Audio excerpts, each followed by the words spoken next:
Hi, Lauren. Hi, We aren't having technical difficulties yet. Tiff. Fingers crossed, I know. I am so excited to be on this interface with you. It's such a pleasure. Your Book of the Little Axe, is just brilliant, and I am honored to be part of the presentation of it. I think it's cool for the folks who are checking in now to know that we actually know each other, Yeah. right? We've known each other for a while now, and I've known you from your first book. And I knew the book before I knew you because I got the book in the mail, I think, randomly.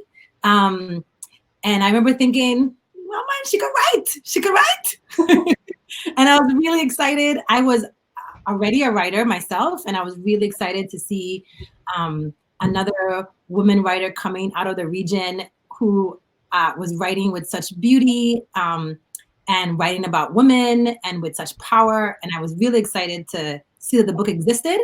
And then to get to know you and realize that you were just such an amazing human being and someone who has been really important figure in gathering community of writers, at least since I've known you, and now to the point where you even are the assistant director at the Breadloaf Writers Conference, which is such an important role for writers all over, but incredibly important for a woman to be holding that role, for a woman of color, for a woman from the Caribbean to be holding that role. And we're so grateful for all the work that you do in that role for all of us. So thank you, Lauren. Thanks, Tiffany. Just so people know, you are the reason that I'm in that position. Tiffany called me and she was like, I think you should apply. I think you should definitely apply for this job. And I was like, who, me? So thank you, Tiffany. Thank you. That's how you lift up. Behind the scenes. Well, I know that you were good for it. And not that you were good for it, but that you were going to do work in that role that I didn't think many other people would be able to do. So Breadloaf is lucky to have you. And we are all lucky to be here talking with you about your new book. So I wanted to tell the crowd who is here how things will go. Lauren will read and she and I will chat and ask questions to each other. She'll read a bit more. She'll do some small little mini readings, and then we'll open it up to the questions that you guys might have. So if you do have questions, don't be scared to log into that Ask a Question button at the bottom of your screen. I'll keep my eye on it so that I'll see kind of what you guys are asking. And I'll see if I can pull out the ones that seem to be that most people are asking again and again. So please do check in there. So many of you are saying hi to us and hailing us all up, which is really exciting. Realizing that we have friends in the audience is wonderful. And also people who we don't know. So those of you who are meeting us for the first time, thank you so much for trusting the Center for Fiction, which does such important work in Brooklyn and really New York, and I would really the world. They do present that first novel prize that gathers first novels from writers from all over the country. It's a really important center. But also those of you who trusted in the Brooklyn Caribbean Lit Festival and the work that the festival has been doing. It's a brand new festival, very exciting. Brooklyn, is, as many of us know, is like another, maybe we might say the capital of the Caribbean in some ways. And so it's really exciting to have Brooklyn doing this work for the region. Thank you in particular to Melanie and to Marsha, both of whom are the women who you saw there earlier with us here. So I think without further ado, I'm going to get us started. And I'm going to ask Lauren if you will start us off by reading and giving us a little bit of a taste of the novel. Sure, yeah. So this novel is about a woman, Rosa, who is Trinidadian, and her son, Victor, who she's raising in what is modern day Montana. Rosa, it's 1830 when the book opens, and Rosa lives on Bighorn Mountain with Crow Native Americans. She's married to a Black Crow man named Edward Rose, who's actually a real historical figure, and they have children. Victor, who is 12, at this part I'm going to read, he's 12 years old, and he's gone on his quest a number of times, but he's failed to find his purpose and he's feeling very lost. At this point in his life as a Crow boy, he should actually be ready and entering manhood, and he hasn't quite passed the test, so to speak. Then something tragic happens on the camp, and Rosa rushes Victor away from home in the middle of the night. And all he knows is that they're going to meet some man that she's mentioned. And they're now on the trail in the woods, and Victor is growing impatient with his mother and all of her secrets. That night, as Ma slept and Victor kept watch over Martinique, Ma's favorite mare, it felt like a circle of fire had pested itself into Victor's chest. He thought of home, his sisters, all that he believed lost to him, and he felt his thoughts like a rope, its strands swelling and tangled. "Wake up, Victor." Ma was kneeling over him, shaking his shoulder. "You mustn't cry in your sleep like so." She seemed sore, like she'd seen something she hadn't wished to see. Victor rubbed his eyes, startled, before realizing Ma was upset with him. "Then when, Ma? When can I feel what I'm feeling?" Ma sat down, pulled her knees to her chest, and stared at Victor over the dying fire in a way she'd done only when she thought he did not notice. "I need to get back home," he said. "Your home is with me." "What does that mean?" The way Ma spoke was never plain, the words always masks. "What do you think a mother does, Victor? What do you think I am?" "A mother, not a mother, your mother. Your mother who drips the world into your mouth like milk from a teat, making sure the host is healthy, making sure you don't get too much or too little. How does that host get fed, Victor? I bring her grain, I fatten her up. You want the whole world? When you see how big and ugly it is, you'll wish for me to break it into pieces and feed it to you so you don't choke." "This is not Trinidad," he said to her. "I'm not a little boy in knickers, eating tea sandwiches or whatever it is you dream about that place no one has ever heard of." Ma doused the last of the embers with water and settled back onto her mat. "You're a child." "A child," he said. "Then it'll be a child returning home in the morning." In the days before his disagreement with Ma, they had alighted upon the Missouri River path. Its woodlands were thick with brambles and brush and fat rattlesnakes. They'd had to detour, for Shields River had bloated to impassable at each end, and mud had cascaded down the sides of the Elkhorns, trapping them to the east and to the west until rain mercifully washed away some of the sludge. All this they had managed with aplomb, and yet it was upon Victor's return to his sleeping mat, after relieving himself, that he stumbled like a little boy onto a coiling, clawing branch that held onto his flesh, ripping it as though starved. "Victor?" Ma called out. Victor bit down on the pain and assured her all was well, but Victor couldn't return to sleep, and at daybreak his leg from ankle to hip bulged with fever. He wrapped the wound and wished not to have Ma mother him, prideful and too embarrassed to need her. But his fever raged. "Sickness has but one intention," he heard Ma mutter. A breeze blew and it sprinkled ice onto his cheeks as Ma propped her musket against the tree trunk. She scooped up his leg and set it under her armpit. The leg was plump and shiny. "What are you doing?" Victor thrashed and pushed Ma back onto her musket, which tipped and slithered inside a brittle clump of leaves. Ma gripped his leg again as if it was a growing threat and choked it with her clay pot and told it to quiet down. It was the early morning, and still Ma suctioned Victor's leg, leaving a trail of bruised ovals atop the shiny. By dusk, the shiny dulled and Victor's head regained its weight, and when he could think clearly again, Ma shoved a cut of sheepskin into his mouth and sliced open his thigh until the blood stood raised and stiff like tomato seeds forced to applaud her. Ma lifted his head to the pouch filled with her bitter tea. Her eyes were shadowed and she slouched like an empty, twisted sack before him. "Drink up," she said. "Is this your mama's tea?" "No, I don't have what I need for my mother's tea, Victor." "Why don't you ever talk much about your home?" "Because children use your words against you, like tea sandwiches and knickers." Victor grinned, but he knew he'd hurt her. "The way you spoke to me, I would have never spoken to my mama like that," she said. "I'm sorry." Victor watched her expression, trying to discern if she was open to another question, but could not be certain. "Why did you leave home?" he asked. Ma wiped the lip of the pouch with the worn hemp cloth and placed her hand across her forehead, flipping it over, hoping it seemed that at least one side of her hand would register the relief she desperately sought. I left because there could be no more dignity, and without dignity, living becomes unworthy of life. She avoided his eyes, placing the cloth back onto her waist, storing the pouch in a sack she would forget later to haul into the branches of a tree. That was beautiful. That's early in the book.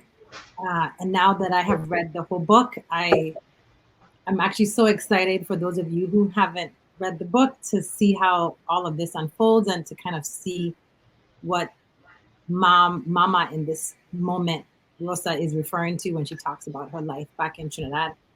I love the scene at the moment where Mom says in that point, I'm not just a mother, I'm your mother. And a mother drips the words into your mouth. I thought the writing there was beautiful, Lauren, but also I just felt that with such intensity, especially now. I read the book in the past week, and I'm reading it, as many of us will be, while we're all quarantined up with our families. Some of us not with our families, but many of us with our families, and many of us maybe are parents too, and are quarantining with our children. And the idea that, at least for now, really and truly, we are the ones that are giving the world to our children. I mean, they don't have a lot of outside influence right now. Made that line feel very pertinent. And in fact, in this moment in your book, the mother and son have in some ways quarantined themselves for reasons that the book reveals. So I wonder if you could just talk about what parenting and family means in the book. What it might mean for people of Caribbean descent or people of African descent in the U.S. What it might mean for us all right now, given the time that we're in. Just any thoughts about that? Yeah, I think about, I think I keep writing about motherhood because it's such a huge theme in my own life. I remember writing that scene. I was probably angry with one of my kids, who knows, but there is this real sense that that mothering is so much bigger than even I have words for, right? I mean, this sense that we are teaching a human being how to be human. We're teaching them how to digest information. We're teaching them about who they are. Rosa is so interesting in this respect because she's done so much to protect her son, and yet she's hidden so much from him. There are a lot of secrets that she's holding, particularly about her life and her past. And it's so interesting that you mentioned the quarantining, because I was actually thinking about that, and I was thinking about sort of being in the home right now. I'm away from my parents. I'm away from my sister, and everything that sort of makes my life, other than the three people that I share this house with. And it reminded me that this is what people who leave home have to go through, right? I mean, you leave your home, you come to this country, or Europe, or wherever it is that you're migrating to, and you are not back home with the people that you love. You have to leave everything behind.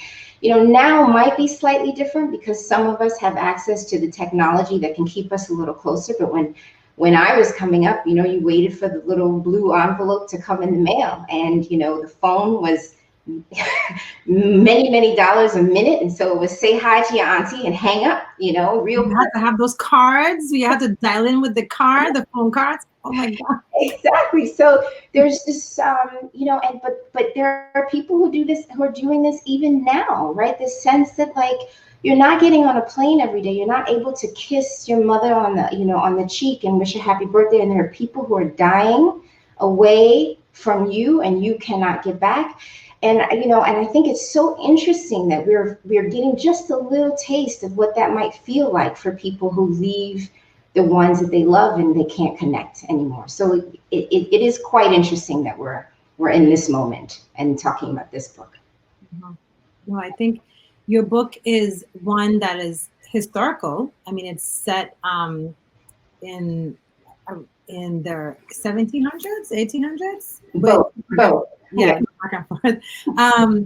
And it seems like, oh, will it be relevant to today? And yet it is so deeply relevant for some reasons, because life is always relevant. We know that, like, life 200, 2,000 years ago remains relevant. We deal with the same issues of just love and longing and belonging always, and probably always will. But it feels so particularly relevant now when we think about being with our intimates or being away from our intimates. Because the book, which is set in two different time periods, has periods in it where folks are together with their people and where they are away from their people, right? And so it feels like your book is really speaking to our condition in the world right now. Lauren, how did this book come about? Where did you get the idea for this book?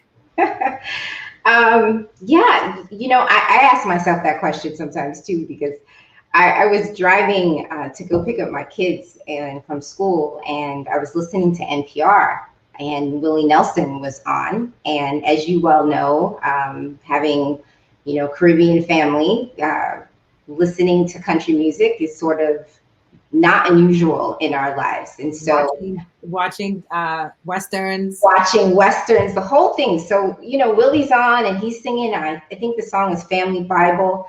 And, he's strumming his guitar, and I just thought about being home with my parents and watching Westerns and just thinking about the song. And all of a sudden I had this idea, this girl, I saw this girl and I saw this house. And I was like, this is interesting, but I'm now working on another book, so I don't really have time for this. But the story really kept plaguing me, and I gave in just a little bit, and I decided, that's interesting, because I knew that I wanted this character to be Trinidadian, to live in Trinidad, and I had her on a farm. And I had this family on a farm, and I could see this house, in on these rolling hills, and sort of the old way, Trinidad used to look before, all the new stuff came along, all the development. And I also knew that I needed her to go west in North America. And I thought, this is the oddest thing. I mean, how am I going to get this Black girl from the Caribbean in the early 1800s to North America? Like, it just seemed impossible. So I get home and I start doing a little bit of, loose research, and Edward Rose pops up. And I don't even know what I searched to find this man, but suddenly I see that there is this Black Native American man who's a mountaineer, and he's led all these Western explorers, and he's largely been forgotten. And so he was sort of, in page 32 of my Google search, right? So, and I got a book, and I got a book from a library, and I realized this is who's going to anchor this person. And Edward was like, that was when I found him, I knew that this story wanted to be told. Thank you for bringing him to us. Thank you for giving us a reason to go look him up too. I'm interested. Yeah, that's fascinating. I love that you were just driving in the car and it came to you. It's such a big book, Lauren, big as in important. And it has so much in it that it's fascinating to hear that its roots come from something just like about music and connecting Western American music back to home. And in some ways, that's exactly what the triangle that your book is also doing, right? Is talking through the different connections of people of the Americas. Yeah. One thing too is that I was reminded when this came up that our creativity comes from all the different places that we've been, right? All our memories, our diasporic memories, all of that, everything that's ever come into you comes out in your creativity sometimes. And so this book feels like so many different threads, so many pieces of me that were put in here. And I find that myself fascinating. So yeah, it's cool. It's wonderful. It is wonderful. Yeah. Lauren, would you read a little bit more for us? Sure. So I'm going to take you back to Trinidad. As Tiphanie mentioned, this story begins in the late 1700s. You met Rosa and Victor in the early 1830s, thereabout. But the story really starts in 1796. It's the year before the British take over the island from the Spanish, Trinidad from the Spanish. And I'm introducing you to this family, the Rendons, who live in this home that I mentioned, and they have a farm. So Damas Rendon, a child of emancipated Negroes, had lived in the former capital city of St. Joseph all of his life. He met Myra Rose Pierre in 1784 when she and her eldest brother, Byron, came to his newly opened shop to order a hoe. Within weeks of meeting, Myra and Damas were married. Love an afterthought for both. This fact was no secret in their home. For Myra, the big man with nary an education was an escape from ill treatment by an oppressive family. For Damas, the tall woman with too much lip for her own good, was excellent stock for his future sons. The two were not so much one as like a wheel and axle, both resolute that the other would be useless without the next.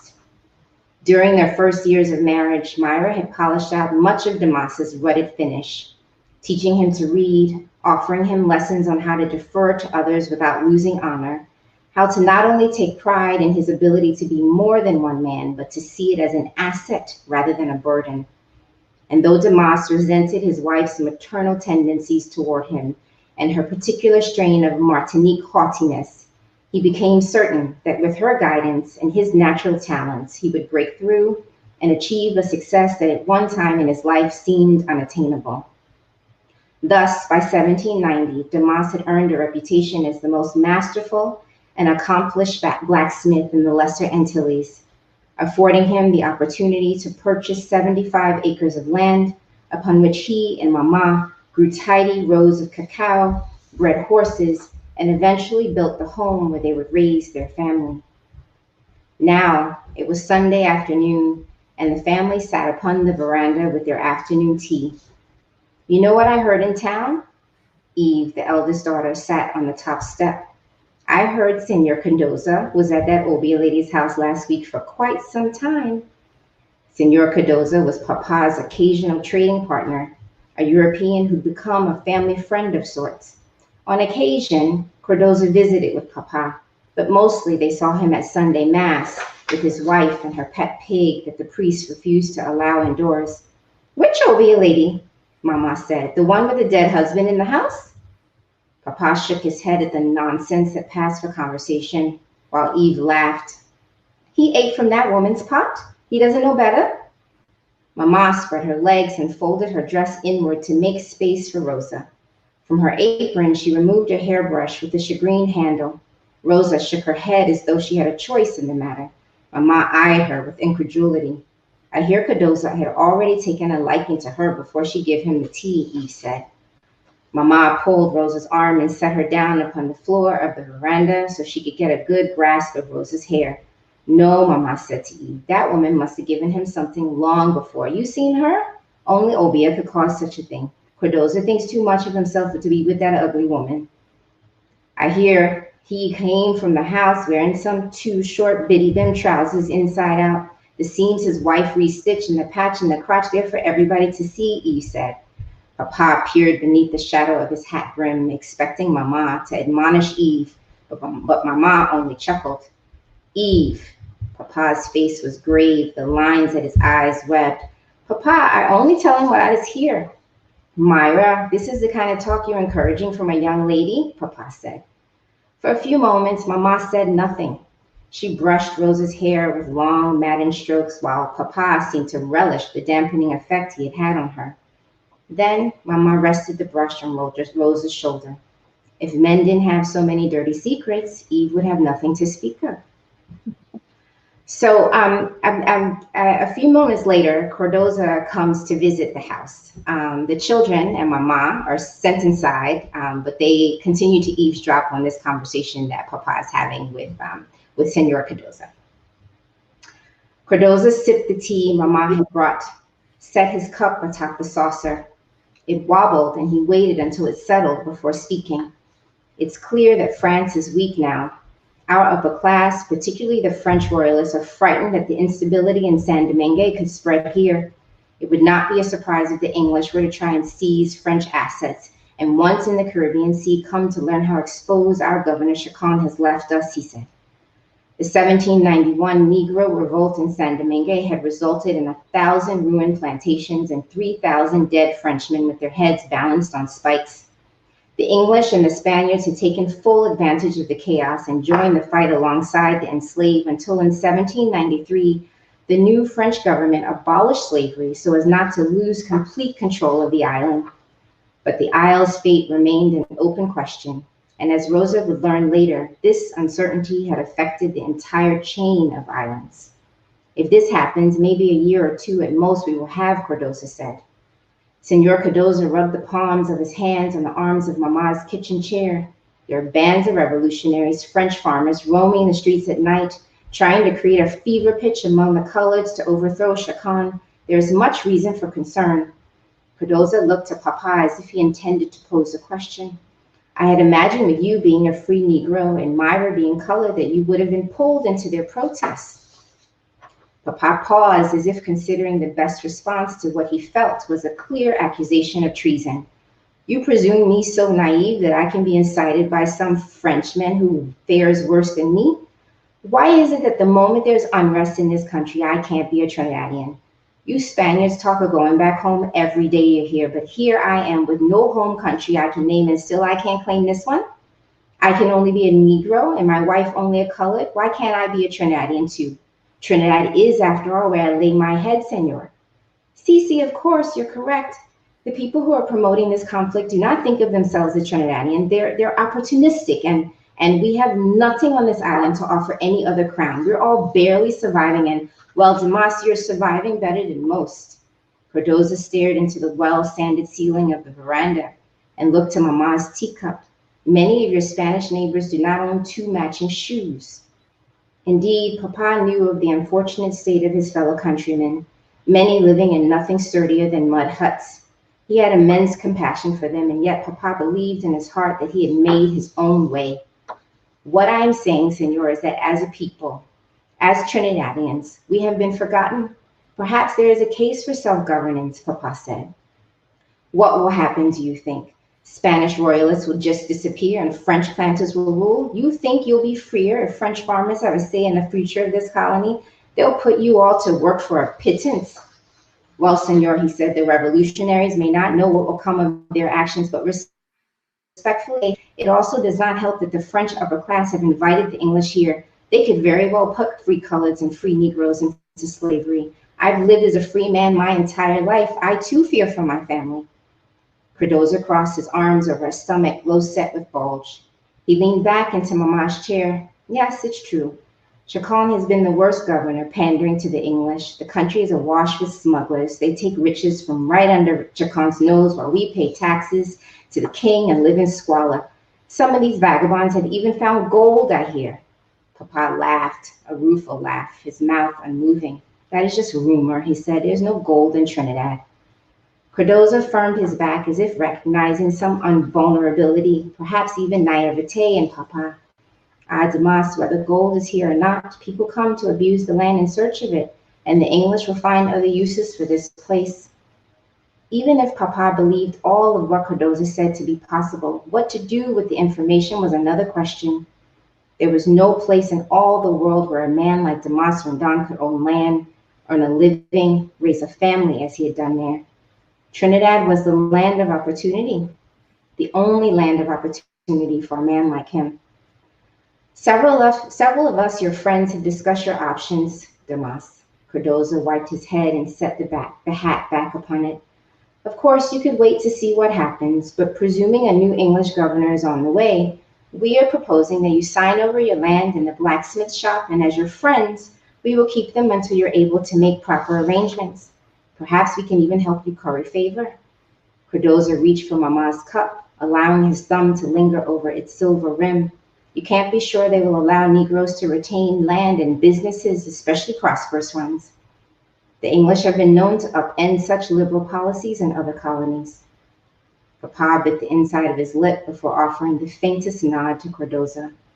That is very kind, senor, an offer that I shall consider.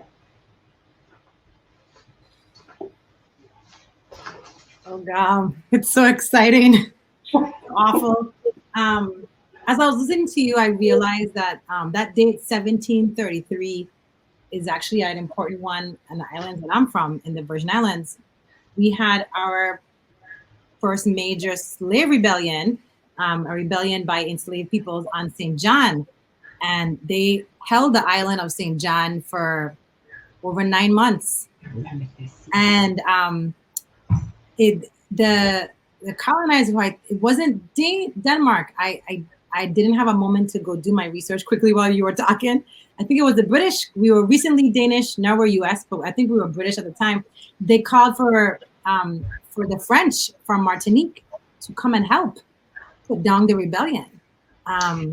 So all of these things were so connected and at the same time, you know? Like, yes, exactly. I mean, the same in Haiti too, right? You know, they were calling people as well, and it's amazing that happened on Tobago as well. And so you can see the parallelisms. I mean, one of the fascinating things about researching this was actually watching the effects of one island that we view as separate now, right?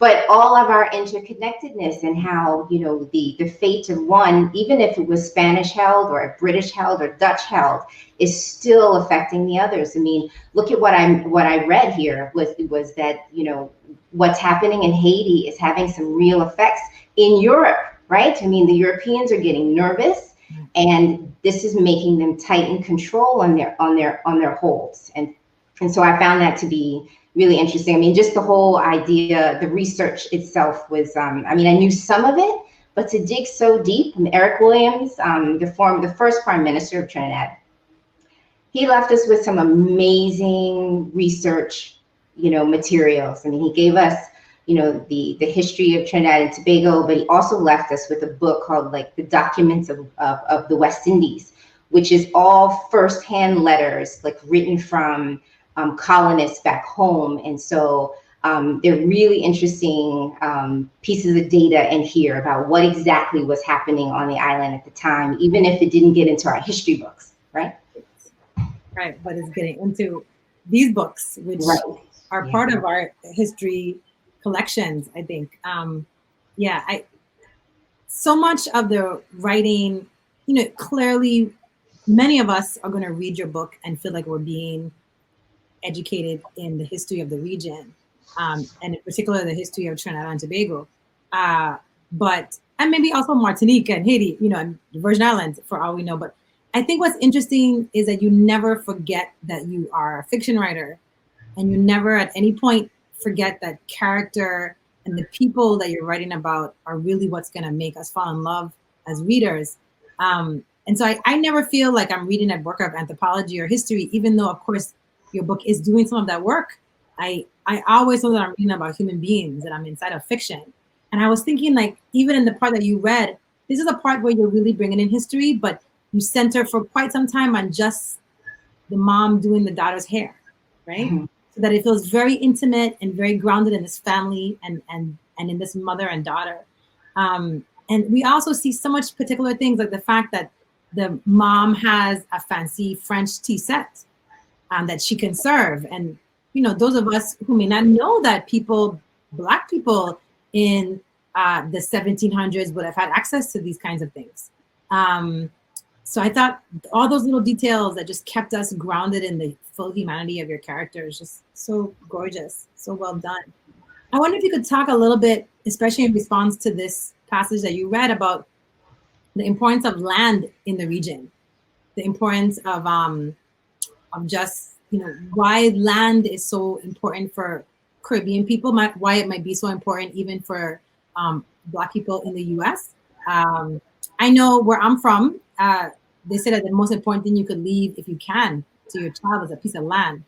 And that's always what you would like to be able to do for your child if you can. So I wonder if we could just talk about the importance of that. And it may be also resonant to those of us now who are thinking about, if we have access to a piece of land around our house or our apartment, how treasured that is right now for us. And those of us who don't have access to that, how we're feeling that lack of access in a very dramatic way, since we can't get around as much as we used to before. So can you talk about things? Yeah, God isn't making any more land, right? there's a real finite, finite number of parcels of land, so to speak, but land is also about power, and even the even the poorest people in the Caribbean, to have a piece of land gives you some status. In my own family, my grandmother had a piece of land, and she wrote it on a piece of paper. This piece of land belongs to these children's, and that's how it was done back then. What's interesting about this part of the story is that Damas, the father, has really he really understands that he has to do this in a more formal way. And so he really seeks out the way that he can pass down land to his children, and he comes to some sort of conflict with his only son. And at this point, he realizes he's not going to be able to leave this land for his son, and so he's got to figure out how this land is going to stay in his family. And he only has 2 other children, and those are his daughters. One of whom is more in his heart is more like a son, and this is Rosa. She loves the land. She farms those horses. She's right beside him when he's working the fields, and she's not as ladylike as her mother, is not as ladylike as her sister, and this is very frustrating for the mother, but also something that Damas really admires and loves about Rosa. So a time comes when he realizes that the law will not allow him to give that land to his daughter. And how is he going to keep this land in his family? And it is very, very important to him that this land stays Rendon land. And there are lots of twists and turns that he tries to, that he's trying to maneuver to make sure this happens. But the binds, the laws have bound him essentially, and it's really interesting. When I thought about sort of the way that my grandmother wanted to leave her land, and she would just she told her kids, okay, this piece of land here is yours, but there was really no paperwork to back that up. So short story is, we go to Trinidad and there's a house built on that piece of land, and so we're like, wait, that's not our house. How is that happening? And so we luckily I carry everything in my purse. So I have this big black marker, and we wrote on the gate, "This is my land. Call me." But it became a real issue because we didn't have the necessary paperwork for this. And Damas understands this. He really understands that, the way that Europeans have put the laws into effect to take land away from the people of color who have it, and how important it is for him to do it right. And even with that, when the British come, they still threaten his ability to hold it. Right. And it's, again, a story that feels relevant now. I mean, even you saying that right now, going back home and this is my land, and somebody has built a house on it, that's I think many of us have that experience, but I think many of us who are from the Caribbean probably have this experience in our families too. We have a very similar story in my family of land that my great grandfather left to his children, but he died in a very unexpected way on a ship, and that land, the other houses around it, just kept getting bigger. Right. The land that had on its own hosted a huge house with 8 children and servants and all of these things now could maybe fit 2 parked cars, because everybody was far flung, and what do we do with the land? And then people were able to encroach, sometimes not even with intention. Mm-hmm. As far as I know, the land is abandoned. Right. And this is, oh, yeah. No. Yeah, and yet you just feel, oh, that's my land. And there's some connect, even though we don't have, my family has no part of it at this point. I'm sure legally we could dig it up, but there are people who have lived, have had their homes on this land now. So it's complex, but we feel a connection to it. That's right. Nothing else, you know? Yeah, definitely. I think that there's a lot to be said about, you know, for us anyway. For me, I'm actually born here, and to have had a piece of land in Trinidad would have been really important for me to have that, to continue to have that connection. You know, growing up here was difficult, especially when you don't grow up in New York. In Brooklyn, particularly. Especially when you don't grow up in Brooklyn. You know, some parts of the Bronx. When I came to visit my cousins, they seemed so much more Caribbean than me, right? So, yeah. Donna Hill is saying on the commentary that this is incredibly relevant right now in the U.S. Black homeowners who are being tricked out of their homes, being taxed out of their homes, even the issue of gentrification, how this is all part of it. And it, you know, obviously colonization and gentrification have a lot of similarities. And the ways in which your book highlights how it's not just that the British, that there was a change of colonizing power and people now have to speak English. It was that there were changes in the law which allowed people to lose things that before they had taken for granted. That's right. Like their land. That's right. Like who they could pass their land on to, because now the laws are different. And of course the laws are being made to serve the new owner of the land. Changing the rules. That's right. Yeah, exactly. I'm doing a little time check now because I definitely don't want to take time from our audience to ask questions. So I'm actually gonna take a look at the question and answers, the questions that have come in. And many of them have to do with issues of research, Lauren, which is something that I wanted to ask you anyway, because the research in this book is just incredible. You research it like you have training as a historian, anthropologist, archivist, all kinds of stuff. And one of the questions that were asked in the question and answer section here was, how difficult was it to do, in particular, research based in the Caribbean? Research that is like, how do you find out about what sugar was like? How do you find out about refineries? What kind of archives did you have to look into to discover that Black woman in the Caribbean in the 1700s would have had a French tea set, might have been able to have had a French tea set? So could you talk through some of that, the particular, I mean, there were many questions about research, but in particular, the question of doing research in the region. Yeah. So as I mentioned, I started a lot with Eric Williams' books, and he has a lot of resources in there. And so I had to call on some libraries in Europe. I also had to call. When you call on some libraries in Europe, well, you know, all of this stuff is online now, right? I mean, so you can actually access library books in the library and research documents from the libraries. You know, I did that with the research for Crow Nation as well. And so I used Little Bighorn College for my research for the Native Americans, particularly this tribe, Apselike tribe. And I also did the same thing with libraries in London and also in the West Indies, the University of West Indies.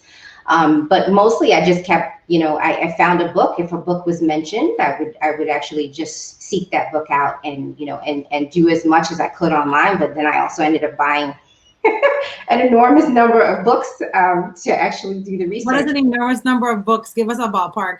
I don't know, 50 maybe.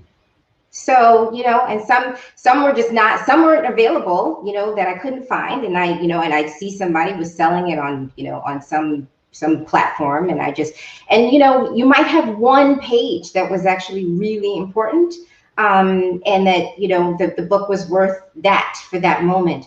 But there are also historians in Trinidad who are doing some real work now, digging up things. And so, there's a historian, I'm going to mispronounce his name, but his name is Angelo Bissasari, I think. And I apologize, I'm really going to mess up his name, but he's since passed.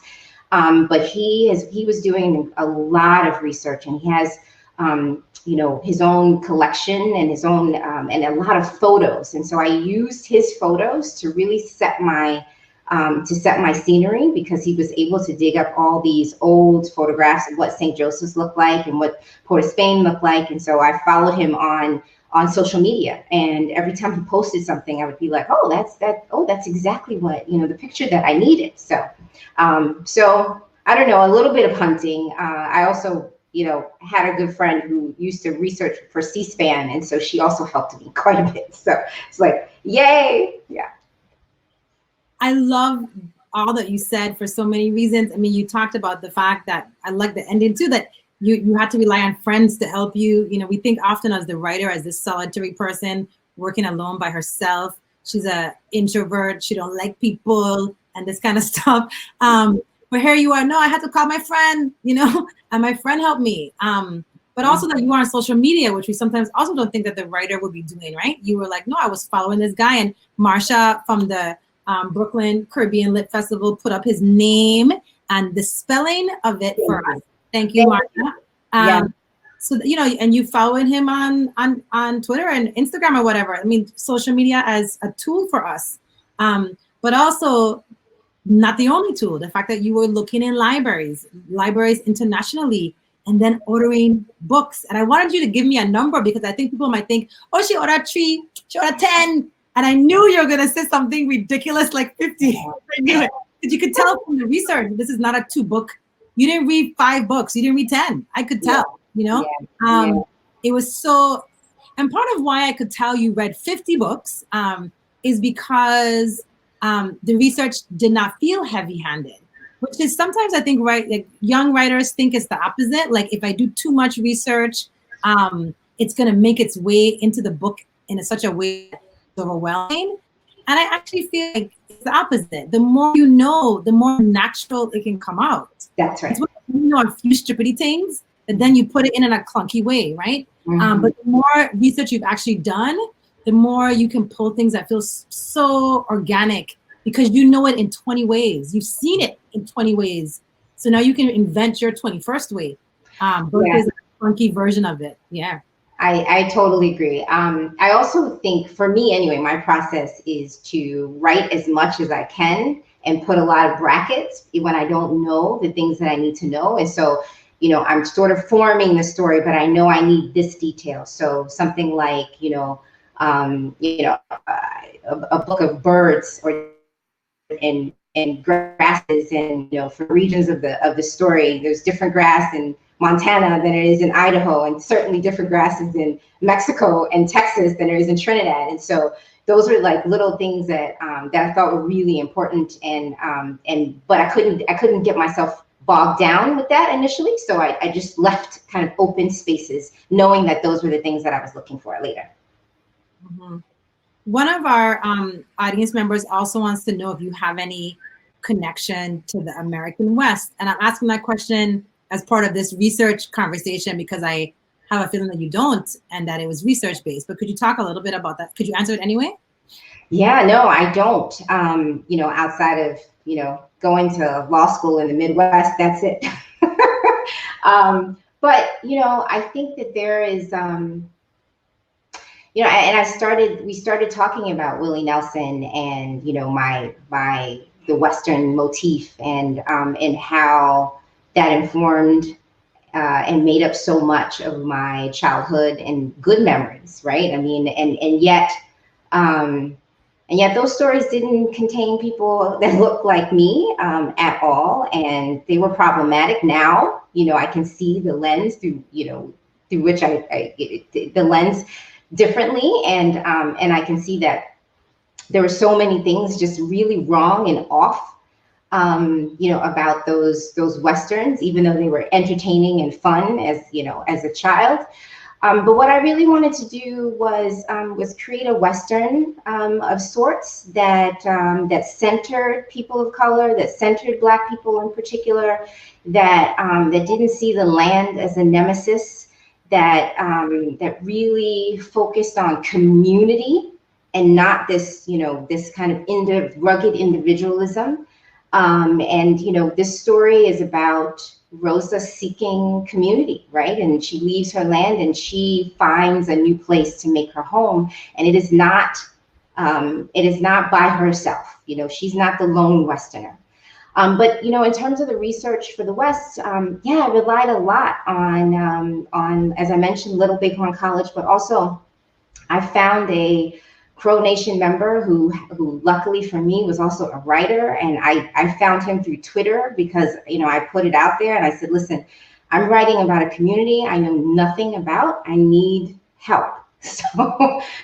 So please somebody give me a name. And, you know, and I got like 6 names and I wrote each one of them. And finally this man, you know, God bless him, Scott, he said, you know, yeah, I'll help you. I'm happy to help. I want you to get it right. And I was like, I want to get it right too, because I know what it's like to read something where somebody's reflecting my culture or me and getting it wrong and how upset I am. And so I don't know if I got it right, but I know that I was really making sure that I was humble and trying to get it right, and that I asked as many questions as I could. David Truer has a wonderful book called Native Fiction.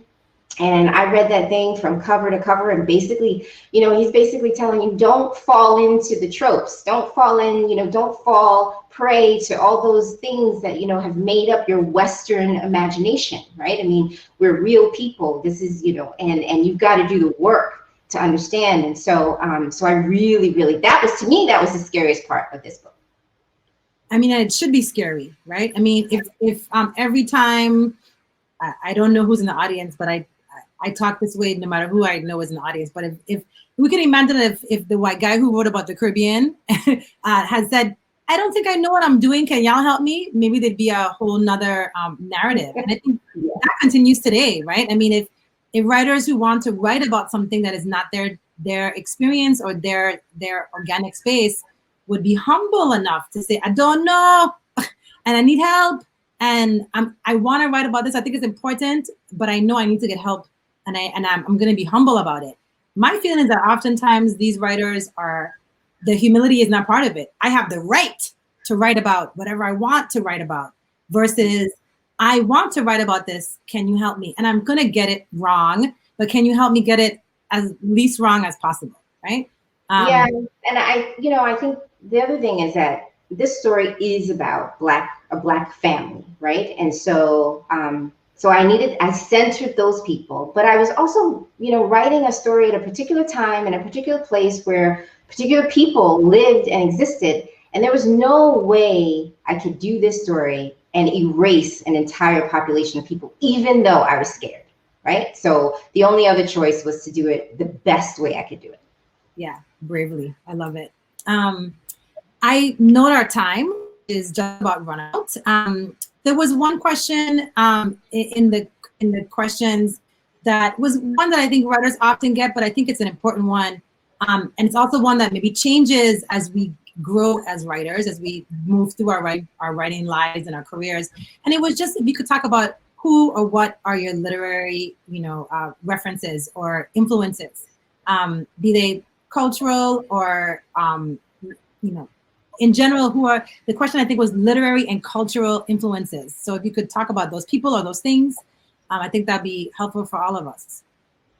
Yeah, in this weird double consciousness way, I think I have, 2 columns of literary influences. So, on the one hand, I have sort of the African-American writers who mean so much to me, and I turn to them all the time.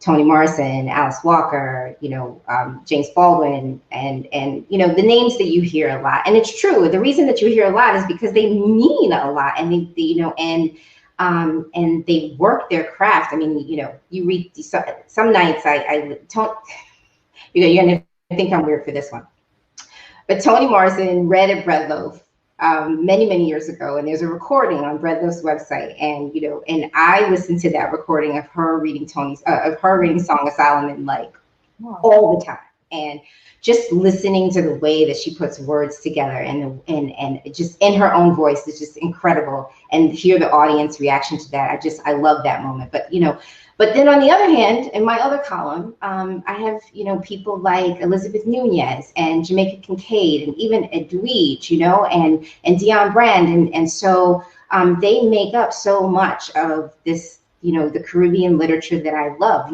mostly about women, and pulling back the mask of secrecy many times, because that plays a huge role in Caribbean literature. And so it's the blending. And I think you see that in this book too, is the blending of both sides of myself. Yeah, Lauren, thank you so much. This has been an incredible conversation. I'm just going to ask you to maybe say any closing things about the book that you might want those of us in the audience to know about before we ask Melanie from the Center for Fiction to join us again. So just anything you wanted to let us know, important things that we might not have been able to talk about in our hour together.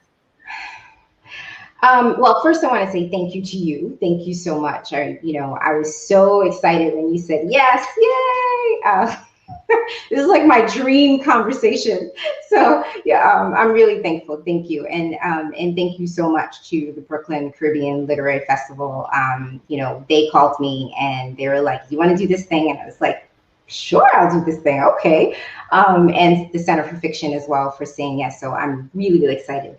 This conversation kind of spanned everything that I wanted to talk about, but I do want to just make a plug for the for a little bit of the immersive quality of the book, or at least what I hoped is an immersive quality. I wrote a book that I felt I could escape into, and I could be in another world and just think about something else outside of sort of my day to day. And if there's nothing that's important right now as we're going through this time, it's this sense of like being able to escape and have something to look forward to for reading. And I hope that I've given that in this book.